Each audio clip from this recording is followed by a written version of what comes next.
देश के लिए बुधवार दर्द और सिर्फ दर्द लेकर आया। तमिलनाडु के कुन्नूर में वायुसेना का हेलीकॉप्टर MI-17 V5 क्रैश हुआ तो पूरा देश सन्न रह गया। इस हेलीकॉप्टर में देश के chief of defence staff general Bipin Rawat और उनकी पत्नी मधुलिका रावत समेत कुल 14 लोग सवार थे। हादसे की पहली तस्वीर ने ही ये जता दिया कि कोई अनहोनी हुई है, लेकिन शाम आते आते ये अनहोनी सच हो गई और देश ने अपने पहले चीफ ऑफ डिफेंस स्टाफ को खो दिया। इस हेलीकॉप्टर को वीवीआईपी मूवमेंट के लिए सेफ माना जाता था, वो अचानक यूं धोखा दे देगा, किसने सोचा था। जमीन पर गिरकर शोलों में बदल चुके इस हेलीकॉप्टर में देश के chief of defence staff general Bipin Rawat समेत कई सैन्य अधिकारी शामिल थे। सुलूर से वेलिंगटन के लिए जब वायुसेना के हेलीकॉप्टर ने उड़ान भरी तो सब कुछ नॉर्मल था, लेकिन कुन्नूर में नीलगिरी की पहाड़ियों के पास अचानक हेलीकॉप्टर हादसे का शिकार हो गया। हेलीकॉप्टर में CDS के अलावा सेना के कई बड़े अधिकारी भी सवार थे। मामला गंभीर था। हर किसी के मन में सवाल था कि आखिर सवार लोगों को किसी तरह का कोई खतरा तो नहीं है। लेकिन जैसे जैसे वक्त बीतता गया और तस्वीर साफ हुई तो एक एक कर लोगों की मौत की सूचना आने लगी। शाम होते तक खबर आई कि हेलीकॉप्टर में सवार 14 में से 13 लोगों की मौत हो गई। हादसे की जानकारी के बाद थल सेना और वायुसेना के साथ साथ सरकार में भी सरगर्मी बढ़ती चली गई। रक्षा मंत्री राजनाथ सिंह ने PM मोदी को जानकारी दी। पहले खबर आई कि रक्षा मंत्री सदन में हादसे की जानकारी देंगे, लेकिन बाद में यह खबर भी बदल गई। इस बीच रक्षा मंत्री CDS के घर पहुंचे और फिर रक्षा मंत्रालय। इधर थल सेना अध्यक्ष जनरल MM नरवणे भी CDS के घर पहुंचे। हालांकि इतना तो साफ था कि 14 में से 13 लोगों की मौत हो चुकी है तो कोई एक व्यक्ति ही जिंदा है। इस बीच हर किसी के मन में एक ही सवाल था कि जनरल बिपिन रावत की हालत कैसी है। लेकिन शाम के 6 बजते बजते ये खबर सरेआम हो गई कि देश ने अपने पहले CDS और सैन्य सेवाओं के एक शानदार जांबाज को खो दिया। Chief of defence staff general Bipin Rawat नहीं रहे। पूरा देश स्तब्ध रह गया। ये जानकारी वायुसेना ने ट्वीट करके दी। इसके बाद तो जैसे संवेदनाओं का सैलाब आ गया। देश के राष्ट्रपति रामनाथ कोविंद ने ट्वीट करके उनके निधन पर संवेदना जताई। राष्ट्रपति रामनाथ कोविंद ने लिखा, CDS जनरल बिपिन रावत और उनकी पत्नी मधुलिका जी के असमय निधन से स्तब्ध हूँ और गहरी पीड़ा में हूँ। देश ने अपने सबसे बहादुर बेटों में से एक को खो दिया। मातृभूमि के लिए की गई उनकी 4 दशक की निस्वार्थ सेवा असाधारण वीरता और नायकत्व से पूर्ण है। उनके परिवार के प्रति मेरी संवेदनाएं हैं। प्रधानमंत्री नरेंद्र मोदी बिपिन रावत की काबिलियत से अच्छी तरह वाकिफ थे। उन्होंने ही जनरल रावत को इतनी महत्वपूर्ण जिम्मेदारी दी थी। PM ने जनरल बिपिन रावत के निधन पर शोक जताते हुए लिखा, तमिलनाडु में हुई हेलीकॉप्टर दुर्घटना में हमने जनरल बिपिन रावत, उनकी पत्नी और सुरक्षा बलों के लोगों को खो दिया। इससे मुझे गहरी पीड़ा हुई है। उन्होंने बड़े परिश्रम से देश की सेवा की। बहादुरों के परिवारों के साथ मेरी संवेदना है। जनरल बिपिन रावत का जाना देश के लिए बड़ा नुकसान है। वे कई महत्वपूर्ण प्रोजेक्ट्स पर काम कर रहे थे। वे लगातार काम करने में विश्वास रखते थे। जिस अधूरी यात्रा में उनका हेलीकॉप्टर दुर्घटना का शिकार हुआ, वे वेलिंगटन में जॉइंट स्टाफ सर्विसेज कॉलेज में लेक्चर देने जा रहे थे। ये दुनिया का सबसे पुराना कॉलेज है जहां मित्र देशों के सैन्य अधिकारी ट्रेनिंग के लिए आते हैं। देर शाम कैबिनेट कमेटी ऑन सिक्योरिटी की मीटिंग हुई। प्रधानमंत्री की अध्यक्षता में मीटिंग में गृह मंत्री अमित शाह, रक्षा मंत्री राजनाथ सिंह, विदेश मंत्री S जयशंकर, वित्त मंत्री निर्मला सीतारमण और NSA अजित डोभाल समेत कई अधिकारी शामिल हुए। इस मीटिंग में हेलीकॉप्टर हादसे के कारण दुर्घटना के बाद की स्थितियों पर चर्चा हुई। बिपिन रावत का यूं चले जाना देश के लिए बड़ा नुकसान है। वे कई महत्वपूर्ण प्रोजेक्ट्स पर काम कर रहे थे। चीन पाकिस्तान से चुनौती के बीच तीनों सेनाओं के तालमेल की जिम्मेदारी उन पर थी। CDS बिपिन रावत के हाथ सेना के आधुनिकीकरण की कमान थी। वे आत्मनिर्भर भारत के तहत डिफेंस प्रोडक्शन में महत्वपूर्ण भूमिका में थे। सीमा पर सैन्य बलों की तैनाती से लेकर प्लानिंग्स में उनका योगदान था। काउंटर इंसर्जेंसी ऑपरेशंस में उनकी महत्वपूर्ण भूमिका थी। कश्मीर में एंटी टेररिज्म ऑपरेशन में उनकी बड़ी भूमिका थी। IBG यानी इंटीग्रेटेड बैटल ग्रुप तैयार करने में उनकी भूमिका थी। उन्हें LAC और LOC पर तैनाती का लंबा अनुभव था। पाकिस्तान बॉर्डर पर मैकेनाइज्ड वॉरफेयर के साथ एयरफोर्स और नेवी के साथ उन्होंने तालमेल बैठाया था। CDS की नियुक्ति पर तो चर्चा लंबे वक्त से हो रही थी, लेकिन मोदी सरकार ने दूसरे कार्यकाल में इस पर मोहर लगाई तो जनरल बिपिन रावत को पहले CDS के तौर पर चुना। खुद PM मोदी उनकी क्षमताओं और अनुभव से वाकिफ थे, लिहाजा जनरल रावत को यह महत्वपूर्ण जिम्मेदारी दी गई। चार्ज संभालते ही उन्होंने अपनी जिम्मेदारियों को बखूबी अंजाम देना शुरू कर दिया था। उन्होंने हर दायित्व का 100% निर्वाह किया। LAC पर चीन की चुनौती थी, तो मिरर डिप्लॉयमेंट की नीति अपनाई गई। कश्मीर में आतंक के खिलाफ ऑपरेशन को धार दी गई। आत्मनिर्भर भारत की परिकल्पना को साकार बनाने की दिशा में कदम उठाए गए।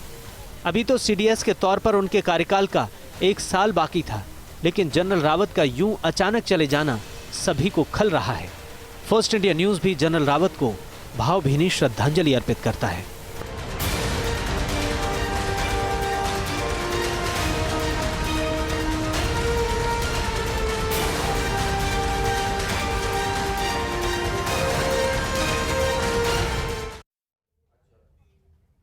प्रधानमंत्री मोदी का उन पर अटूट भरोसा था। वो अच्छी तरह जनरल रावत की काबिलियत से वाकिफ थे, इसलिए जनरल रावत के रिटायरमेंट से 1 दिन पहले ही उनके सीडीएस बनाने का ऐलान किया गया। जनरल रावत दी गई जिम्मेदारियों का बखूबी निभा भी रहे थे।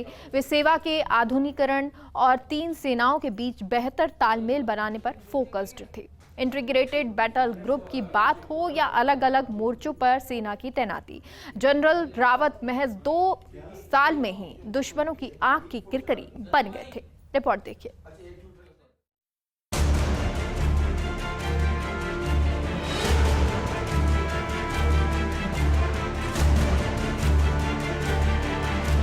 प्रधानमंत्री नरेंद्र मोदी ने 15 अगस्त को लाल किले से चीफ ऑफ डिफेंस स्टाफ के पद बनाए जाने की घोषणा की थी। आज जैसे दुनिया बदल रही है, आज युद्ध के दायरे बदल रहे हैं, रूप रंग बदल रहे हैं। आज जिस प्रकार से टेक्नोलॉजी ड्रिवन व्यवस्थाएं बन रही है, तब भारत को भी टुकड़ों में सोचने से नहीं चलेगा। हमारी पूरी सैन्य शक्ति को एक मुश्त होकर के एक साथ आगे बढ़ने की दिशा में काम करना होगा। जल थल नभ में से एक आगे रहे, दूसरा 2 कदम पीछे रहे, तीसरा 3 कदम पीछे रहे तो नहीं चल सकता। तीनों एक साथ एक ही ऊंचाई पर आगे बढ़े, कोऑर्डिनेशन अच्छा हो, सामान्य मानवीय की आशा आकांक्षाओं के अनुकूल हो, विश्व में बदलते हुए युद्ध के और सुरक्षा के माहौल के अनुरूप हो। इन बातों को ध्यान में रखते हुए आज मैं लाल किले से एक महत्वपूर्ण निर्णय की घोषणा करना चाहता हूं। इस विषय के जो जानकार हैं वो बहुत लंबे अरसे से इसकी मांग करते रहे हैं। आज हमने निर्णय किया है कि अब हम chief of defence staff CDS इसकी व्यवस्था करेंगे और इस पद के गठन के बाद तीनों सेनाओं के शीर्ष स्तर पर एक प्रभावी नेतृत्व मिलेगा। पहले सीडीएस के तौर पर जनरल बिपिन रावत का नाम आया। जनरल बिपिन रावत का परिवार कई पीढ़ियों से भारतीय सेना में सेवाएं दे रहा है। उनके पिता सेवानिवृत्त लेफ्टिनेंट जनरल लक्ष्मण सिंह रावत 1988 में उप सेना प्रमुख के पद से रिटायर हुए थे। उत्तराखंड के पौड़ी गढ़वाल जिले में जन्मे रावत 16 दिसंबर 1978 में गोरखा राइफल्स की 5वीं बटालियन में शामिल हुए। देश के 26वें थल सेना अध्यक्ष जनरल बिपिन रावत 2016 में भारतीय सेना के प्रमुख बने। रावत ने 31 दिसंबर 2016 को भारतीय सेना की कमान संभाली थी। 2019 तक वो इस पद पर रहे। 30 दिसंबर को रावत को देश का पहला सीडीएस नियुक्त किया गया। 1 जनवरी 2020 से उन्होंने कार्यभार संभाला था। जनरल रावत को पूर्वी सेक्टर में वास्तविक नियंत्रण रेखा, कश्मीर घाटी और पूर्वोत्तर में काम करने का लंबा अनुभव है। जनरल बिपिन रावत आर्मी में ऊंचाई पर जंग लड़ने के एक्सपर्ट माने जाते हैं। काउंटर इंसर्जेंसी ऑपरेशन यानी जवाबी कार्रवाई के भी एक्सपर्ट हैं। 2016 में जनरल रावत के नेतृत्व में सर्जिकल स्ट्राइक हुई। ट्रेंड पैरा कमांडो के माध्यम से जनरल रावत की अगुवाई में ऑपरेशन को अंजाम दिया गया। आर्मी सर्विस के दौरान एलओसी, एलएसी और नॉर्थ ईस्ट में उन्होंने लंबा वक्त गुजारा। बिपिन रावत कश्मीर घाटी में पहले नेशनल राइफल्स में ब्रिगेडियर रहे। बाद में मेजर जनरल के तौर पर इन्फेंट्री डिवीजन की कमान संभाली। पाकिस्तान बॉर्डर पर मैकेनाइज्ड वॉरफेयर के साथ साथ एयरफोर्स और नेवी के साथ बेहतर तालमेल बैठाया। चाइनीज बॉर्डर पर बिपिन रावत कर्नल के तौर पर इन्फेंट्री बटालियन की कमान संभाल चुके थे। बिपिन रावत को इंडियन मिलिट्री एकेडमी में स्वॉर्ड ऑफ ऑनर से नवाजा जा चुका है। Rawat chief of staff committee के अध्यक्ष के साथ साथ भारतीय सेना के 27वें सेनाध्यक्ष के रूप में भी काम कर चुके थे। हाल ही में रावत ने बयान दिया था कि चीन सुरक्षा के लिए सबसे बड़ा खतरा है। इस पर चीन ने कड़ी प्रतिक्रिया जताई थी। अपने करियर में जनरल बिपिन रावत को UISM, AVSM, YSM, SM, VSM के साथ वीरता और विशिष्ट सेवा के लिए सम्मानित किया गया। 2 मौकों पर COS कमीशन्ड और आर्मी कमांडर कमीशन भी दिया गया। संयुक्त राष्ट्र के साथ सेवा करते हुए उन्हें 2 बार फोर्स कमांडर के कमेंडेशन से सम्मानित किया गया। उनके जीवन सफर पर नजर डालें तो बिपिन रावत का जन्म उत्तराखंड के पौड़ी गढ़वाल जिले में हुआ। वे चौहान राजपूत परिवार में जन्मे और उनकी माताजी परमार वंश से थीं। गढ़वाल के परसई गांव में बसने की वजह से परसारा रावत कहलाए। रावत एक मिलिट्री टाइटल है जो राजपूतों को गढ़वाल के शासकों ने दिए। पिता लक्ष्मण सिंह रावत लेफ्टिनेंट जनरल के पद से रिटायर हुए थे। 11वीं गोरखा राइफल की 5वीं बटालियन से 1978 में उन्होंने करियर की शुरुआत की। बिपिन रावत ने भारतीय सैन्य अकादमी से ग्रेजुएशन की उपाधि ली। IIM देहरादून से इन्हें स्वॉर्ड ऑफ ऑनर से नवाजा गया। देवी अहिल्या विश्वविद्यालय से रक्षा एवं प्रबंध अध्ययन में एमफिल किया। मद्रास विश्वविद्यालय से स्ट्रेटेजिक और डिफेंस स्टडीज में भी एमफिल किया। मद्रास विश्वविद्यालय से स्ट्रेटेजिक और डिफेंस स्टडीज में एमफिल किया। चौधरी चरण सिंह विश्वविद्यालय से सैन्य मीडिया अध्ययन में PhD किया।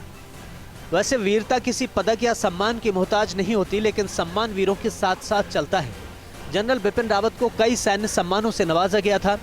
उत्तम युद्ध सेवा पदक, अति विशिष्ट सेवा पदक, युद्ध सेवा मेडल, सेना पदक, विशिष्ट सेवा पदक, घाव पदक, सामान्य सेवा पदक, विशेष सेवा पदक, ऑपरेशन पराक्रम पदक, सैन्य सेवा मेडल, उच्च तुंगता सेवा मेडल, विदेश सेवा मेडल, आज़ादी की 50वीं वर्षगांठ मेडल, 30 वर्ष लंबी सेवा पदक, 20 वर्ष लंबी सेवा पदक और 9 वर्ष लंबी सेवा पदक, ये सम्मान उन्हें दिए गए। आपको बता दें कि CDS जनरल रावत ने कुछ ही दिन पहले बयान दिया था कि पाकिस्तान के कब्जे वाले कश्मीर में हिंसा को सुविधाजनक बनाने के लिए चीन पाकिस्तान को सैन्य उपकरण दे रहा है। पाकिस्तान को चीन का निरंतर समर्थन एक स्पष्ट भारत विरोधी रुख है। नई दिल्ली में आयोजित रायसीना डायलॉग 2020 को संबोधित करते हुए जनरल रावत ने पाकिस्तान को स्पष्ट संदेश देते हुए कहा था कि आतंकवाद को बढ़ावा देने वाले देशों को आतंक निरोधक संस्था FATF की काली सूची में डालने और कूटनीतिक रूप से अलग थलग करने की जरूरत है। जनरल रावत ने कश्मीर में हालात का जिक्र करते हुए कहा था कि घाटी में 10 और 12 साल के लड़के लड़कियों को कट्टरपंथी बनाया जा रहा है, जो चिंता का विषय है। CDS रावत जब आर्मी चीफ होते थे उस वक्त उनका रुख तेज तर्रार माना जाता था और पाकिस्तान उनके नाम से थर थर कांपता था। Bureau report, force India news.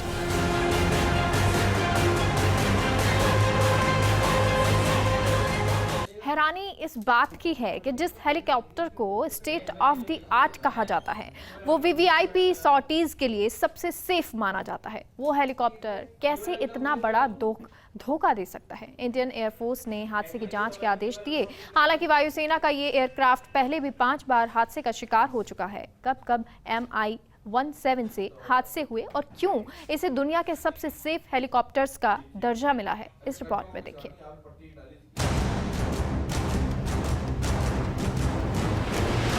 MI-17 helicopter को भारतीय वायुसेना के सबसे सुरक्षित हेलीकॉप्टर्स में से एक माना जाता है। भारत ने रूस से 80 MI-17 हेलीकॉप्टर्स की खरीद की थी। 2011 में इन हेलीकॉप्टर्स की आपूर्ति प्रारंभ हुई और साल 2018 में पूरी हुई। हालांकि पिछले 5 सालों की बात करें तो इस हादसे को मिलाकर 6 बार यह हेलीकॉप्टर दुर्घटना का शिकार हो चुका है। बीते 18 नवंबर को वायुसेना का यह हेलीकॉप्टर अरुणाचल प्रदेश में लैंडिंग करने के दौरान दुर्घटनाग्रस्त हो गया था। हालांकि 5 क्रू सदस्य सुरक्षित बच गए थे और उन्हें हल्की चोटें ही आई थी। ये घटना उस समय हुई थी जब हेलीकॉप्टर एयर मेंटेनेंस चार्ज कर रहा था। हादसों के कारणों की जांच के लिए एक कोर्ट ऑफ इंक्वायरी का आदेश जारी किया गया था। इसी तरह 23 सितंबर 2019 की सुबह टेक ऑफ करते वक्त हेलीकॉप्टर क्रैश हुआ था। इस हादसे में हेलीकॉप्टर में सवार पायलट समेत सभी 6 लोग सुरक्षित बच गए थे। यह हेलीकॉप्टर केदारनाथ से गुप्त काशी जाने के लिए उड़ान भर रहा था। 27 फरवरी 2019 की सुबह करीब 10 बजे जम्मू कश्मीर के बडगाम जिले में वायुसेना का MI-17 क्रैश हो गया था। इस दुर्घटना में वायुसेना के 6 अधिकारी समेत 1 नागरिक की मौत हो गई थी। जांच में पता चला कि यह हेलीकॉप्टर लापरवाही की वजह से अपनी ही मिसाइल का शिकार हुआ था। मामले में कई अधिकारियों के खिलाफ कार्रवाई हुई थी। 3 अप्रैल 2018 को उत्तराखंड के केदारनाथ धाम में वायुसेना का एक MI-17 हेलीकॉप्टर दुर्घटनाग्रस्त हो गया था। गुप्त काशी से पुनर्निर्माण सामग्री लेकर आ रहा यह हेलीकॉप्टर हेलीपैड से करीब 60 मीटर पहले ही हादसे का शिकार हो गया था। इस हेलीकॉप्टर में 6 लोग सवार थे, जिनमें से 1 को हल्की चोट आई थी और बाकी पूरी तरह सुरक्षित थे। 6 मई 2017 को अरुणाचल प्रदेश के तवांग में भी वायुसेना का MI-17 हेलीकॉप्टर उड़ान भरने के दौरान हादसे का शिकार हो गया था। इस दुर्घटना में 5 जवान शहीद हुए थे और 2 अन्य लोगों की जान भी गई थी। वायुसेना के अनुसार इस हेलीकॉप्टर ने सुबह 6 बजे उड़ान भरी थी और इसके कुछ देर बाद ही ये दुर्घटनाग्रस्त हो गया था। लेकिन इसे स्टेट ऑफ द आर्ट क्यों कहा जाता है? इसी साल अप्रैल में मिजोरम के जंगलों में लगी आग को बुझाने में इसका इस्तेमाल हुआ। 2611 के कमांडो ऑपरेशन में इसका इस्तेमाल हुआ था। डुअल इंजन वाला ये हेलीकॉप्टर है। अगर एक इंजन में खराबी भी आ जाती है तो दूसरा काम करता है। सियाचिन जैसे मुश्किल और हाई एल्टीट्यूड एरिया में ऑपरेशन में सक्षम है। रशियन कंपनी कजान हेलीकॉप्टर्स ने इसको बनाया है। हेलीकॉप्टर की अधिकतम रफ्तार 250 किलोमीटर प्रति घंटे की है। 6000 मीटर की अधिकतम ऊंचाई तक उड़ान भरने में ये सक्षम है। एक बार ईंधन भरने के बाद ये 580 किलोमीटर की दूरी तय करता है। 2 सहायक ईंधन टैंक इसमें लगे हुए हैं। Mi-17 helicopter state of the art कहा जाता है। ये दुनिया के सबसे सेफ मालवाहक हेलीकॉप्टर्स में गिना जाता है। यही वजह है कि VVIP सॉर्टीज में इसका इस्तेमाल किया जाता है। ये दुर्भाग्य ही है कि देश ने अपने पहले CDS को हेलीकॉप्टर हादसे में खो दिया।